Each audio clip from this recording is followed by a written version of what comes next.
যে এই সূরাটি কখন নাজিল হয়েছে, প্রেক্ষাপটটা কি? প্রেক্ষাপটের জায়গায় এসেছে নবী করিম সাল্লাল্লাহু আলাইহি সাল্লাম সব সময় মানুষদেরকে আল্লাহর দিকে আহ্বান জানাতেন। কার দিকে? জোরে বলেন। আমরা যে ঈমান আনয়ন করি কালেমা তাইয়্যিবা লা ইলাহা, এরপরে ইল্লাল্লাহ বলে, আল্লাহর কথা বলে, মুহাম্মাদুর রাসূলুল্লাহ বলে, তো আল্লাহর কথা বলে মানুষদেরকে আমরা ডাকি যে ভাই আসেন নামাজ পড়তে আসেন, আল্লাহকে ভয় করেন, বলি কি না আমরা?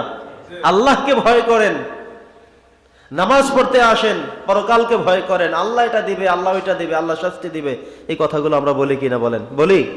জোরে বলেন। এই কথাগুলো আমরা বলি।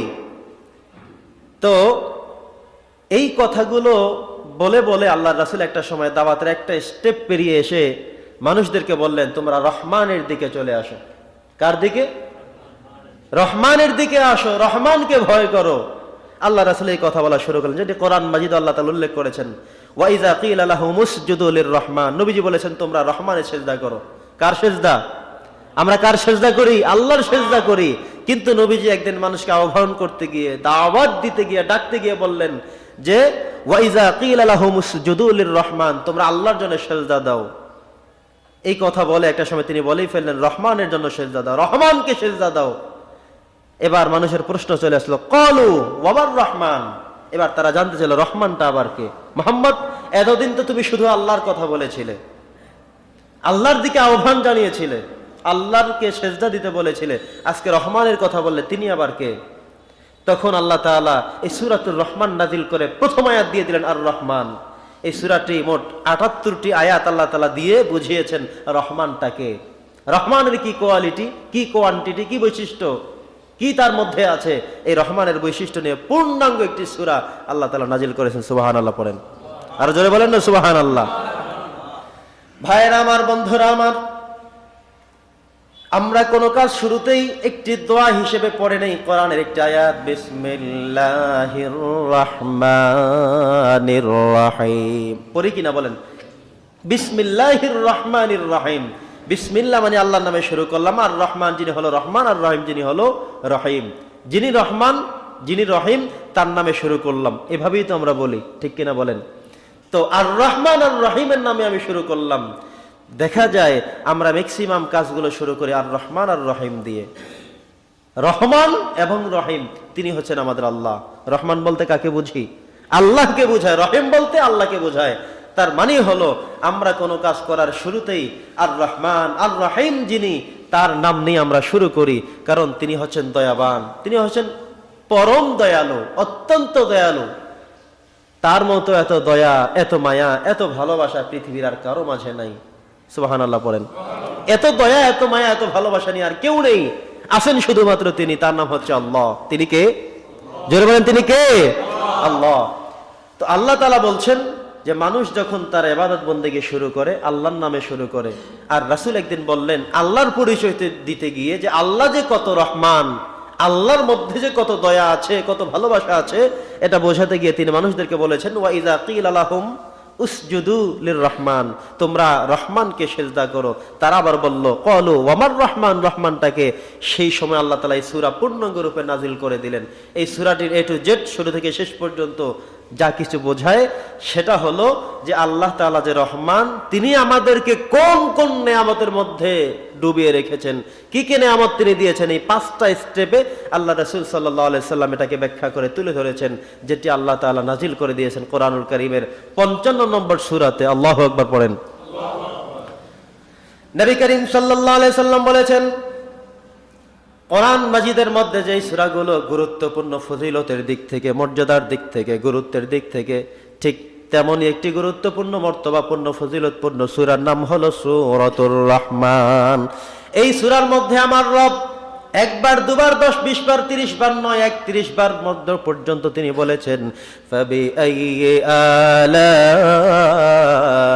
রাব্বিকুমা তুকাযযিবান। কি বলেছেন আল্লাহ তাআলা? কোন কোন নিয়ামতকে অস্বীকার করবে। তো এই কথাটা তিনি কোন কোন সময় বলেছেন, কেন বলেছেন, এতবার বলতে হবে কেন? আমরা আসুন শুরু থেকে জানার চেষ্টা করি। প্রথমেই আমরা 5টা ক্লাসিফিকেশন একটু বলে রাখি। 1 নম্বর আয়াত থেকে শুরু করে 13 নম্বর আয়াত পর্যন্ত আল্লাহ সুবহানাহু ওয়া তাআলা মানুষের প্রতি কি পরিমাণ দয়া দান করেছেন, কি পরিমাণ দয়া দিয়েছেন, মায়া দিয়েছেন, কি নেয়ামত দিয়েছেন, এই সবগুলো তিনি বর্ণনা করেছেন। শুরু থেকেই আর রহমান আল্লামাল কোরআন, আল্লাহ তাআলা আমাদের কোরআন শিক্ষা দিয়েছেন। খলাকল ইনসান, মানুষকে সৃষ্টি করেছেন। আল্লামাহুল বায়ান, কথা বলতে শিখিয়েছেন। এরপর এভাবে করতে করতে ফাবি আইয়ি আলাই রাব্বিকুমা তুকাজ্জিবান 13 নম্বর আয়াত পর্যন্ত প্রথম স্টেপ। এখানে আল্লাহ তাআলা মানুষকে কি কি দিয়েছেন, মানুষের জন্য কোন কোন নেয়ামত দিয়েছেন, এই সবটুকুন এই 13 নম্বর আয়াত পর্যন্ত আল্লাহ তাআলা গেঁথে দিয়েছেন। 14 নম্বর আয়াত থেকে 25 নম্বর আয়াত আরেকটা স্টেপ, দ্বিতীয় স্টেপ। এখানে আল্লাহ সুবহানাহু ওয়া তাআলা মানুষ এবং জিন জাতিকে কি কি উপাদান দিয়ে তৈরি করেছেন এবং তাদের প্রতি আল্লাহ তাআলা কি অনুগ্রহ করেছেন।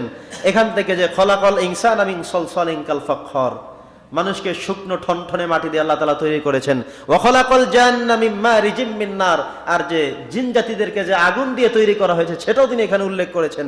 এভাবে করতে করতে আল্লাহ সুবহানাহু ওয়া তাআলা 25 নম্বর আয়াত পর্যন্ত ফাবি আইয়ি আলাই রাব্বিকুমা তুকাজ্জিবান এই পর্যন্ত আল্লাহ তাআলা বর্ণনা করেছেন।